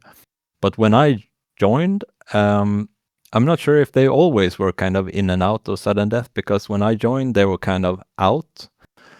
So we kind of had to. I'm not sure if it was immediately or if like those players played with us for a little while, but it felt like pretty soon we needed to start to look for more players. So it was kind of like, felt like we were kind of building a team quite constantly, like from season to season. It felt like it was mostly me and BPS who were like the returning players, because there was always a lot of discussions on like, who should we ask? Are they coming back? Are they not? And then we actually settled on a lineup in like 2016. I can't remember now, but with me, BPS, RSD, and Ganon. And we achieved some results, and we were quite stable for some time. But yeah, then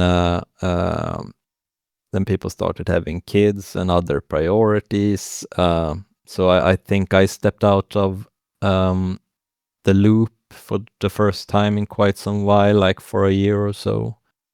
And RST had his little AFK while, and then we really didn't get back to form after that. So we kind of revised the lineup again. So I mean, my memory, my recollection of it all is that it was quite a few different lineups that we have gone through over the years. But if you think about, it was a bit vaguely asked question, but when you join up until the, Suddendeath was a top clan, but was always in the shadow of TVS and Slackers, and then you join, and then there is like 2 years until you stand on the precipice of either ending second or beating TVS in the NQR final. Oh, do you mean the EQL? Was it EQL final? Yeah, sorry, EQL, yeah.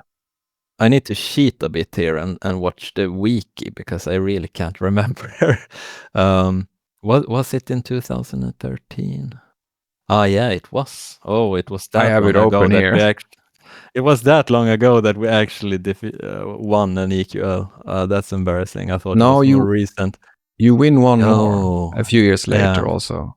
But I think this one is the one where you have the toughest opponents, and it's also, like you said, like Suddendeath levels up from not having won it and then doing it against what was probably the best clan, also having Milton in there.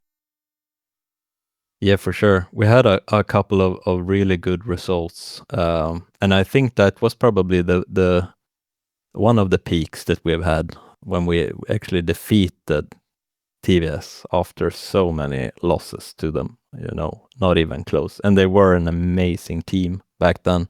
So it was really a major achievement and a peak, because they were no easy opponents. But yeah,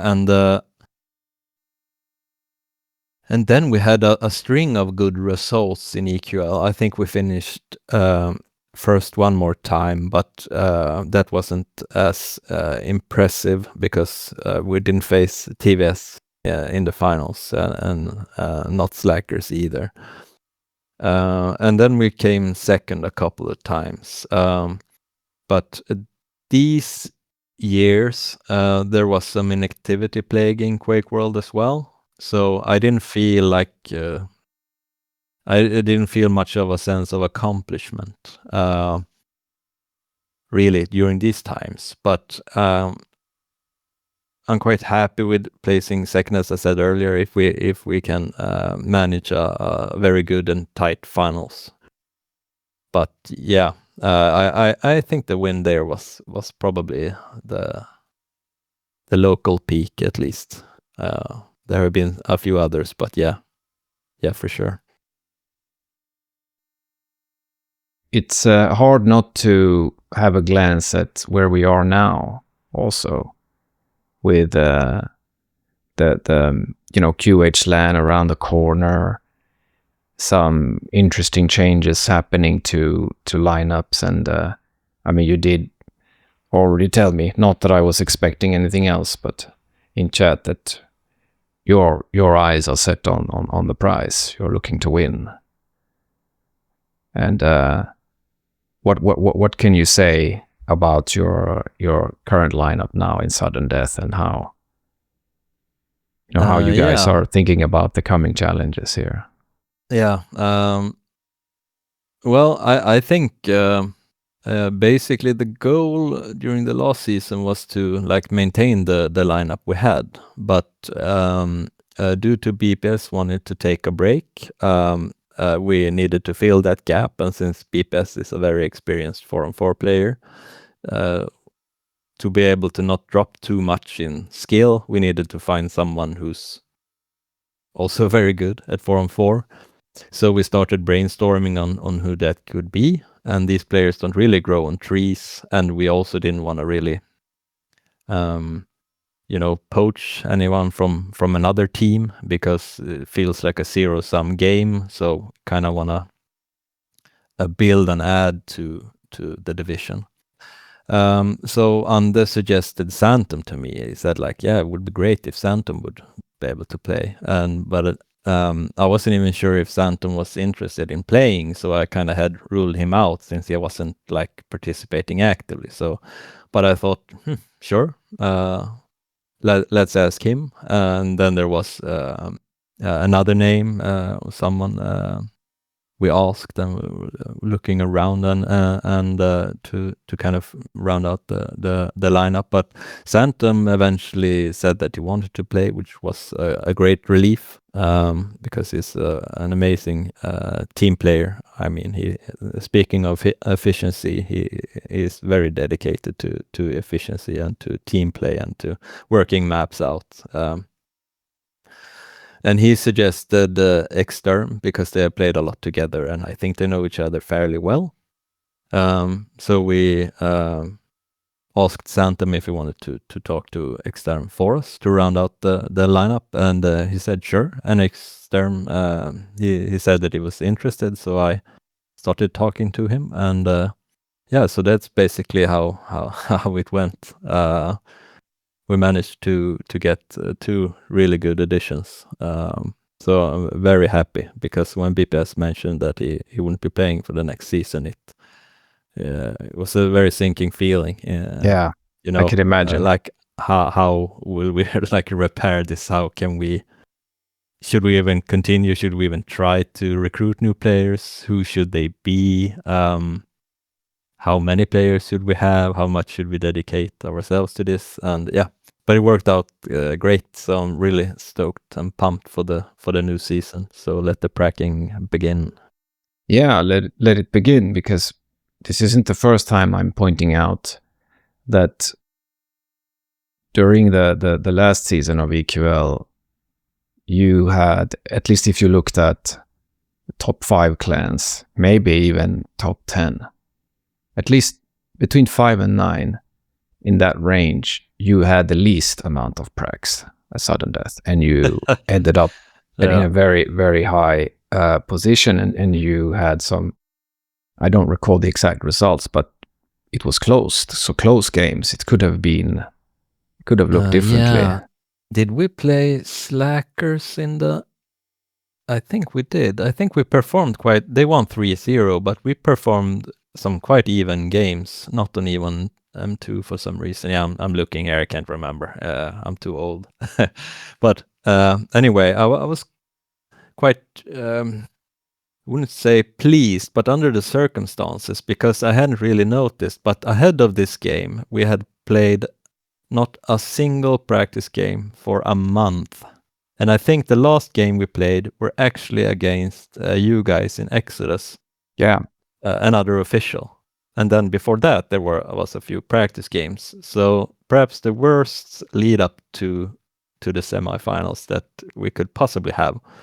And when you get such a close scoreline against such a good team that eventually went on to win the whole thing, yeah, it's not a fun feeling, when you dedicate so much time and effort into something to just not being able to get it across the finish line. I mean, if you only had practice, then I'm not taking anything away from Slackers. They're a great team. But to have the feeling that you didn't really give it your all, like you could have done more, and such an easy thing to just show up and play and practice. But it does for sure bring a lot of build up and excitement about what's going to happen now, because you got this new, fresh injection of tremendous players, old schoolers into your lineup, and you're going for the win. So one has to, and now you're talking about let the pracs begin. So it's going to be very interesting to see, and not just to see. So there is a chance that I will also get to experience you guys myself on the map, and I'm really looking forward to that. But on sort of on the general behalf of the community, I think it's people are wondering what will happen if Suddendeath pracs 10% more, than last time. What will be the outcome? I hope to show everyone. I hope we can manage that. That's the absolute goal. And I think people are very motivated and are also looking forward to it as much as I am. So I have a good feeling about it, and I hope we don't let anyone down who are expecting things from us. Very good. Cara, I would like to ask you some questions here before we wrap up, and it's what they call sort of a rapid fire. You're free to elaborate as much as you want, but the idea is to not to expend too much of your brain resources and conjuring up an answer, but rather kind of going with your first instinct. Okay. Yeah. So are you ready? Yep, I am. So is Carapace a morning person or a night owl? Night owl. Easy one. Very easy one. I guess there are no, Div 0 players that are morning people. I don't know. Perhaps not. No. Coffee or tea? Coffee. Favorite season of the year? Summer. Least favorite map? 4-on-4 we're talking about here. Obsidian. Your strongest weapon? Ooh. I thought rocket launcher immediately, but then I immediately after thought LG, and then I went back to rocket launcher. So I guess I have to go with rocket launcher since it's a rapid fire thing. Yeah. Your weakest weapon, or the weapon you would like to improve the most? Also rocket launcher. What do you listen to for a quick energy boost in terms of music? Oh, currently it's Disharmonia Mundi. I'm not sure how you pronounce it, but yeah. They've been popping up automatically on Spotify based on other stuff I listen to. So yeah, that's my current go-to band when I travel to and from work. Do you have a favorite band or artist, like speaking a bit more, across time? Yeah, across time, In Flames, In Flames. definitely. Yeah. Go to karaoke song? I haven't done much karaoke in my life. Well, something like the ballad songs that you can actually sing, like some rock ballads or something that regularly pops up. I don't know, Living on a Prayer or something. I don't know. Great. Pre-game ritual or routine? Playing 2-on-2s, and before that, not trying to have slept as well as I can the night before, because that's a quite large issue these days. But I think the pre-game, immediately before a game, it's playing 2-on-2. Favorite in-game sound? There's only one right answer to this one. I think it's the Gib sound. Okay. Yeah. little bit hurt that you didn't pick the quad sound. quad. Yeah, no. Yeah, but that could similar. also be enemy quad, so it doesn't True. have the same, But the give sound, I normally hear it or conceive it when I do it, So it's Could be one of your buddies dying also, man. But that it could be, but that's not how I feel about the sound, But because when you hear a quad pickup and it's an enemy team, and it's some really amazing quad runner, you get a sinking feeling in your stomach. So ominous sound. Exactly. It really is. Exactly. Yeah. Most clutch moment that you can recall that you yourself have done. Yeah, it was, I can't remember which EQL it was, but it was when we were like really trying to defeat TVS, like maybe it was in 2012 or something. It was an official game. I can't remember if it was a semifinal or a group game, but I actually managed to get a quad and LG on DM3. And I also managed to kill the entire team of TVS, and I'm fairly sure each one of them had a weapon. So that's probably my most, like vivid moment. One of the few times I've actually gone back and downloaded the demo before there was a hub, which made everything easy, and tried to find the actual sequence to save it and have it for later. I haven't watched it much, but that's kind of why I remember it, because when I did it, I was like, how is this even possible? You have to work so incredibly hard to kill like one or two of them with a quad run, and I killed all four like on different places on the map, spread out. So yeah, I remember that. Teammate that hypes you up the most. This doesn't have to be now, it can be of all time, so to say.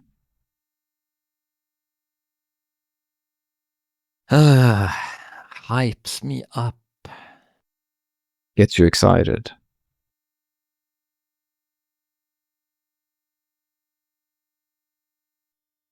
Yeah, we don't do much of the hyping. I don't know. I already come in super hyped, so I don't think I have anyone particular who like brings it up a notch. Yeah, I hope I do that for others, but I'm not sure if I do either. But I already feel very, very hyped. I'm very, very ready to go whenever there's a game. Self-sufficient of hype. Yeah, absolutely. Yeah. What about the best in-game leader you have played with? I mean, I normally get the leadership roles in my teams, and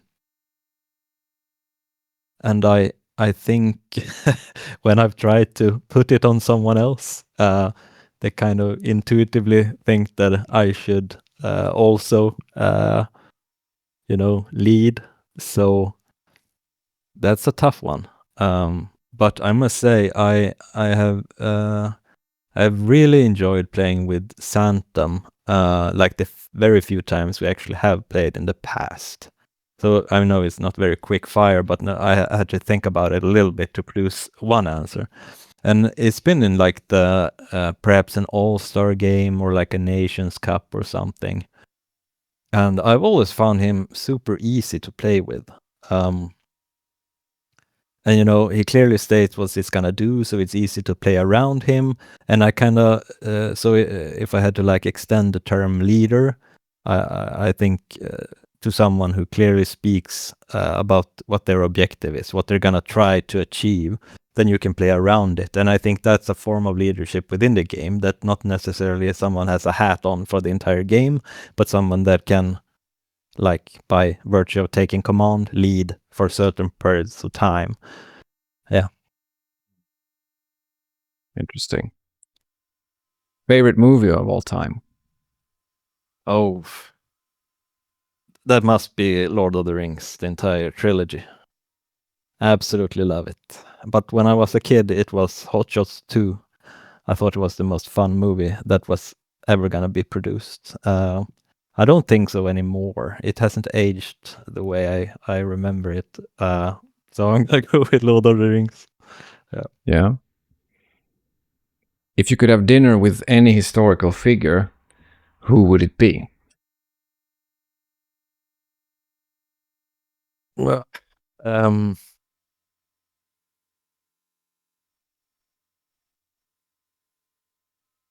okay, the first thing that popped into my head was Christopher Hitchens.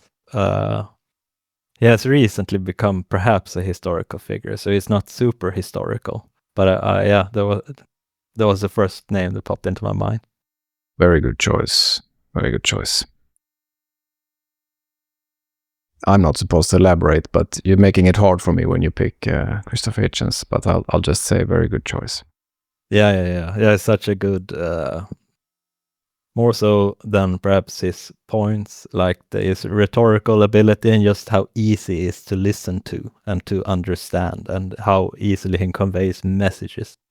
And you know, that British accent as well, that's so incredibly easy to listen to. So yeah, and he just feels like a very fun person to talk to, you know, always has something interesting to say, or in an interesting way. So yeah, I guess that's why. And the wit, my God, the wit. Yeah. Yeah, It's crazy. Yeah. A hobby you've picked up recently. It's kind of hard, I understand, in the phase of life when you're a Quaker also, but first thing that pops into my head is probably housekeeping. I'm not sure if that's the English word for it, but you know, doing stuff outside of a house and to a house, things you never done before, and it's like every other week it's something completely new that you have to learn how to do. So and I quite enjoy it, actually, working with the hands, because normally during work I just sit behind a desk. So it's very, very rewarding to like spend your time and then watching it like for years afterwards and being proud of it. It's something completely different than you're sitting behind a desk and doing something way more theoretical. amen to that. What's always in your fridge?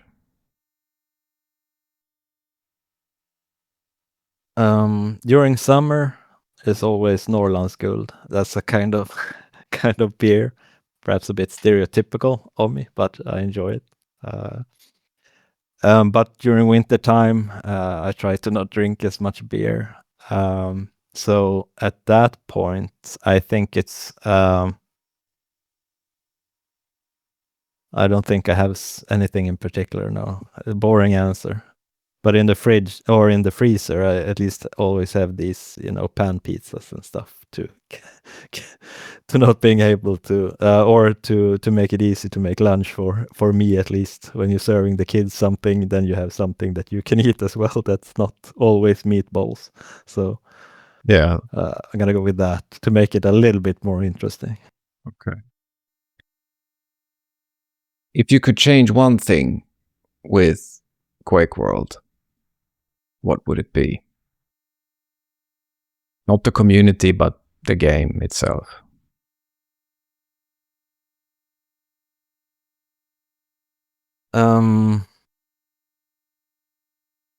I mean, I'm not sure that there is anything really. I mean, perhaps to get a very solid anti-lag even for rockets. I mean, there are quite a few bugs in the current implementation, and it never seems to get merged into the main branch. I'm learning fancy words as I go. Know absolutely nothing about coding. But yeah, I think that would be super neat, because as it currently stands, it's like people think it's in its current form. It's like, okay, it's maybe worth to use it when we have 51 ms, like, but lower than that, it's way better to play with 38 ms. And I'm curious if it can be fine-tuned in such a way that people feel like it would be beneficial even with 38 ms, because I feel like there's a quite, I mean, between 12 ms and 25 ms, I don't feel a difference at all in the game. Just a very slight one. I think it's very manageable. But at 38, I think there's a jump for me that kind of does something to the game.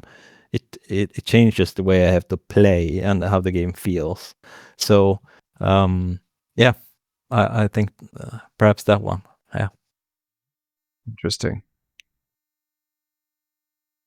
It's an official game. You're down 90, 100 frags on DM3 with 5 minutes to go. Other team has pretty much full control. You can choose one player to be on your team. Obviously, it's not 2v4, but you have the other two or some players that you can't influence the identity of. But who would you choose? And it has to be someone that you have played with. In Suddendeath? No, in any constellation that you...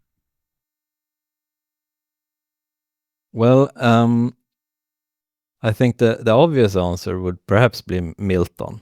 I have played with him in 2 and 2, in like 1 or 2 mixes in 4 on 4. Because I think that he has what it takes to like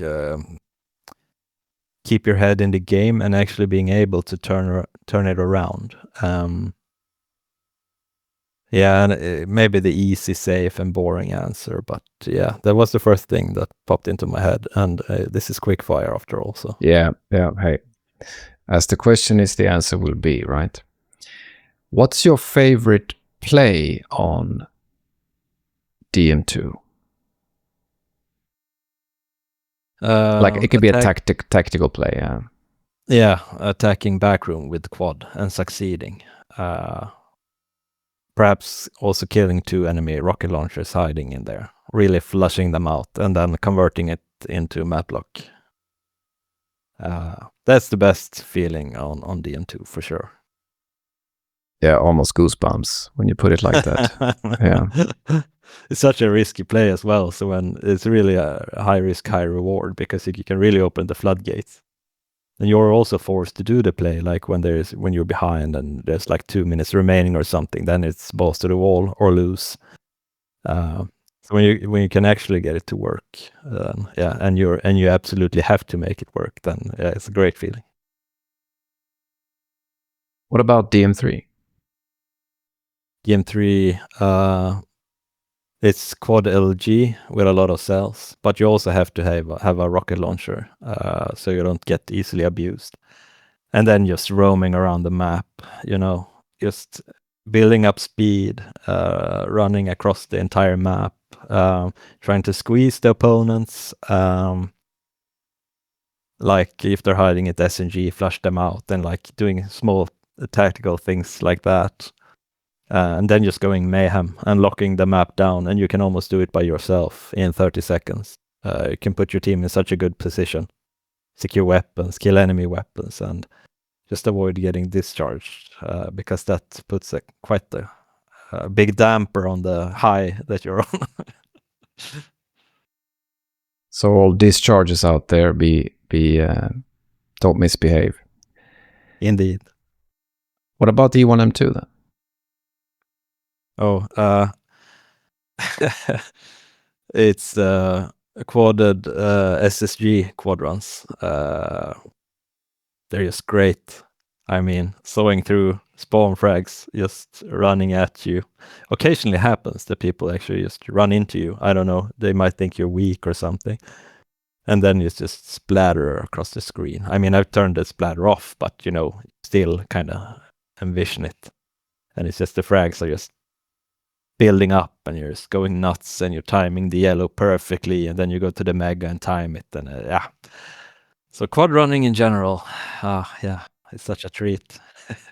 Yeah, and the viewers will have watched that one particular quad run that you shared with me, which is exactly what you're talking about now, so they will know very well what you mean. Yeah. And maybe you have answered this already, but I feel like I have to ask, kind of as a rounding question here. What is it that makes Carapace come back for one more quad? To climb climb that peak that you have mentioned earlier once again, over and over again. Yeah, I think it's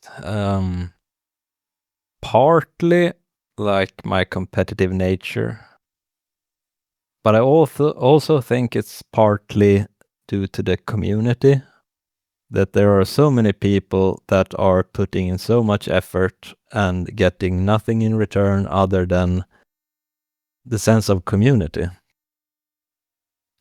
And yeah, and I think we create quite amazing things, like great tournaments, like great server and client setup, great LANs. I mean, we're older now, so perhaps it's a bit easier, but people are in general extremely friendly all the time. And even if they aren't sometimes online, when you meet them in real life, they are extremely friendly and very normal.